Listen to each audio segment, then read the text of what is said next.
کی قیادت کو کہ لبیک کہیں، حالات یہ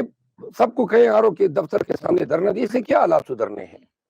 یہ ایک بین الاقوامی مسئلہ بن چکا ہے، یہ کسی ایک آر او کا مسئلہ نہیں ہے، نہ ایک کینڈیڈیٹ کا ہے، یہ پاکستان کی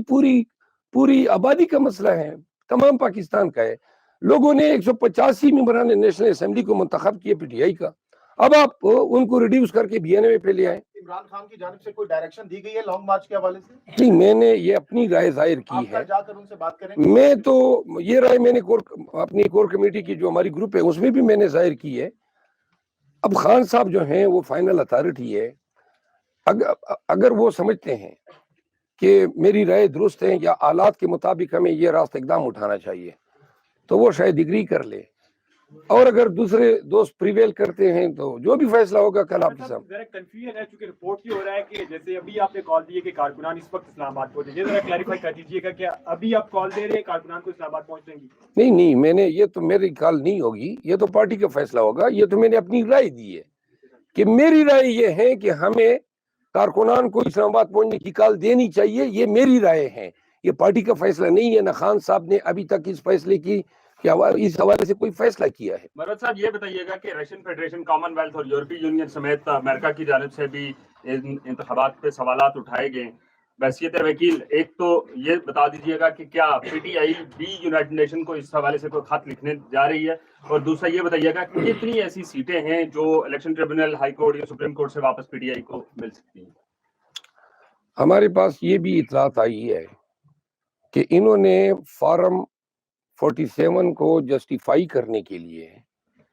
جو جن پولنگ سٹیشنوں میں ٹیمپرنگ کر کے دھاندلی کی ہے، اب ان کے بکسوں میں ریپلیس کریں گے ووٹس کو، یعنی کہ ٹپے لگا کے اتنی ووٹ دلوائیں گے اور دوبارہ بکسوں کو سیل کرائیں گے، چونکہ ووٹ بھی ان کی تحویل میں، سٹاف بھی ان کا ہے، تو لہذا یہ بھی امکان ہے کہ وہ کہیں گے کہ جی آئیں بکسے کھول دیں، اور بکسوں میں جو ہے یہ جو فارم 45 ہے یہ پرائمری ڈاکیومنٹ ہے، یہ اوریجنل ڈاکیومنٹ ہے، فرسٹ ڈاکیومنٹ ہے جس کی بنیاد پہ نتائج مرتب ہوتے ہیں،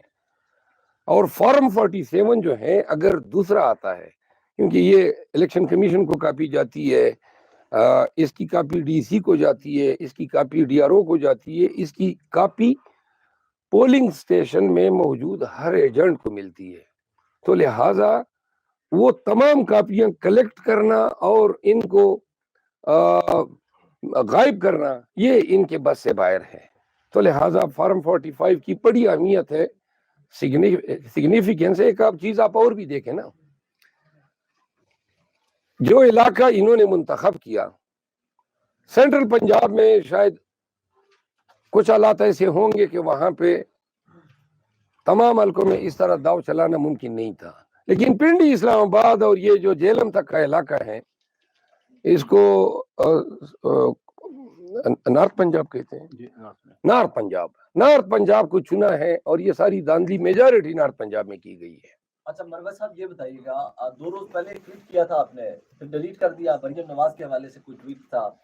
اس حوالے سے کیا کہیں گے؟ آپ نے دیکھی تو وہ ٹویٹ، آپ نے دیکھی تھی ٹویٹ؟ آپ سے میں پوچھ رہا ہوں جس نے سوال کیا ہے،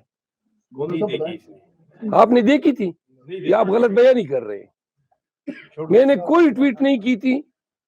وہ ٹویٹ میرے نام پہ جیلی اکاؤنٹ بنے ہوئے ہیں۔ آپ سوال سوچ سمجھ کے کیا کریں، پہلے اپنی تحقیق تو کیا کریں۔ ایک منٹ جی، نہیں آپ نہ بیٹھ رہے، آپ کا کام تو نہیں ہے نا ان سے بات کرنے کا۔ میرے نام سے بہت سارے جیلی اکاؤنٹ بنے ہوئے ہیں، اور بار بار میں ان کو رپورٹ بھی کر چکا ہوں، اور سوشل میڈیا پہ میں شیئر بھی کر چکا ہوں۔ چونکہ مولانا کا ہم نے دڑن تختہ کر دیا الیکشن میں اس کے پیچھے ادھر ٹانگ بھی گیا، ڈی خان بھی گیا، اور ہر جگہ سے اس کا صفایا ہوا۔ اب اس نے کیا کیا، کسی ایک جیلی اکاؤنٹ سے کوئی ٹویٹ چلی یا جو بھی چلی، میں نے دیکھی بھی نہیں ہے، لیکن حضرت ہندہ کے بارے میں بات ہوئی ہے،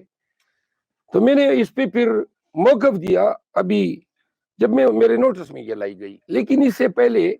مولانا نے اپنے یعنی کہ گماشتے جو ہیں جن کے جو اپنے آپ کو مفتی بھی کہہ رہے ہیں اور جو ان کی زبان ہے، کوئی مجھے شرابی کہہ رہا ہے، ایسے لعنتی اور ملعون افراد کو مفتی کہنا، مفتی لفظ کی توہین ہے. یہ انہوں نے جا کے توہین صحابہ کی یہ سٹوری شروع کی ہوئی ہے. یہ سارا کیا درا مولانا کا ہے. یہ مذہبی منافرت پہ لا رہا ہے. میں نے اس پہ واضح طور پہ کہا ہے میرا ایک ٹویٹر اکاؤنٹ ہے اور میرا ایک فیس بک اکاؤنٹ ہے، اس کے علاوہ میرے کوئی اکاؤنٹس نہیں ہیں. تو لہٰذا اگر سینکڑوں کی تعداد سے جیلی اکاؤنٹس ہیں، کل کلاں کو یہ پھر بھی کوئی اس طرح شوشہ چھوڑ سکتے ہیں. میں واضح کر دیتا ہوں کہ اگر میرا بال بھی بیکا ہوتا ہے، خدا نخواستہ اگر ڈسپرین کی گولی سے بھی میں مرتا ہوں تو ذمہ دار مولانا اور اس کی اولاد ہوگی. صاحب یہ بتا دیجیے گا کہ پیپلز پارٹی، نون لیگ اور باقی جماعت، اور یہ میں سنجیدگی سے کہہ رہا ہوں، مولانا کو چاہیے میری خیر منائیں، کیونکہ یہ مذہبی منافرت پھیلا کے اس کا اگر خیال یہ ہے کہ مجھے غضن یا نقصان پہنچائے گا، میں قسم اٹھاتا ہوں، میں نے اپنے قبیلے سے عہد لیا ہوا ہے کہ مجھے غضن پہنچانے والے کی نسلوں کو بھی نہیں چھوڑنا ہے. یہ بتائیے گا کہ وزیر اعظم آپ نواز شریف کو دیکھ رہے ہیں، اس کے ساتھ ساتھ یہ بتائیے گا کہ اگر تحریک انصاف جو ہے حکومت میں آتی ہے تو آپ کی جانب سے کون سے لوگ ہیں جن کے نام جو ہے وزیر اعظم اور وزیر اعلیٰ کے لیے ڈیسائیڈ کیے گئے؟ حضرت یہ سوال کی تک ہی نہیں بنتی ہے. ہم کون سی جنگ لڑ رہے ہیں اور آپ کہاں کی؟ نواز شریف کو میں وزیر اعظم دیکھ رہا ہوں، میں تو اس کو ایک ڈاکو کی شکل میں دیکھ رہا ہوں جس نے عوام کے مینڈیٹ پہ ڈاکہ ڈالا ہے. یعنی شرم آنی چاہیے اس شخص کو. کہتے 46 ابھی اس کے ووٹ تھے، وکٹری سپیچ دے رہا ہے. یہ وکٹری سپیچ تو اس نے جب یہ پاکستان جس دن آیا تھا اسی دن دے دیا تھا. یعنی کون سی جمہوری اقدار اس کو الاؤ کر رہی ہیں کہ آپ اس مسند کو قبول کریں؟ کون سا حق ہے اس کے پاس، ایم کیو ایم کے پاس یا دیگران کے پاس،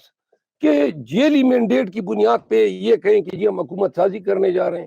اگر یہ آج سمجھتے ہیں کہ اس طریقے سے وہ پاکستان کے عوام کا دیا گیا مینڈیٹ چوری کر سکتے ہیں تو اس کا مطلب یہ ہے کہ یہ آبیاری کر رہے ہیں، یہ کلٹیویٹ کر رہے ہیں پاکستان میں ایک ایسے کلچر کو کہ جہاں پہ مستقبل میں کوئی امیدوار اس امید سے نہیں جائے گا کہ اس کی عوام میں پاپولیرٹی کیا ہے، کیونکہ پاپولیرٹی یا جیت جو ہے وہ عوام کے فیصلے سے نہیں ہوگی، فارم 47 پہ ہوگی. کون اس کو گارنٹی کرے گا؟ یہ چیز جو ہوئی ہے یہ بےخنی کے مترادف ہیں. پاکستان کی بےخنی، پاکستان کو تباہ کرنے کی سازش ہے. اس کو تمام جمہوری قوتوں کو، تمام جمہوری پارٹیوں کو، پاکستان سے محبت کرنے والے تمام اداروں کو اس کو فی الفور سٹاپ کرنا چاہیے. اگر یہ چیز سٹاپ نہیں ہوتی ہے، انڈو نہیں ہوتی ہے، تو یاد رکھیں کہ پاکستان کے ساتھ جو ظلم ہوگا آنے والے دنوں میں اس جیلی حکمران میاں نواز شریف کو بٹھانے کے بعد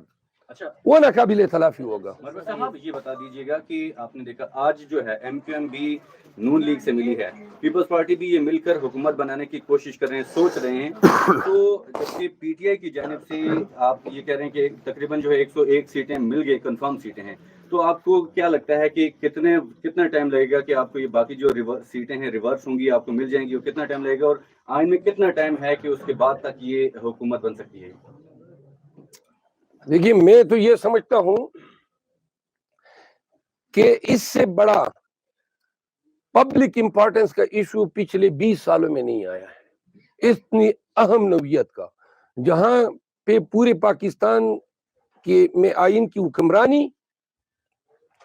جہاں پاکستان میں جمہوریت کی سروائیول اتنے ہائی پیمانے پہ سٹیک پہ ہو. ضرورت اس امر کی ہے کہ تمام ادارے، عدلیہ، فوج، کیونکہ اب ضرورت ہے، ان کو سمجھنا چاہیے، عدلیہ، فوج، بیوروکریسی، یہ سب مل کے پاکستان کے انٹرسٹ میں ایک کمیشن بٹھا دیں. 3 دن کا کام ہے، اس کمیشن کو تفویض کر دیں کہ جی آپ جانکاری کریں کون جیتے ہیں. سپریم کورٹ کے کسی بھی 2-3 ممبروں پہ مشتمل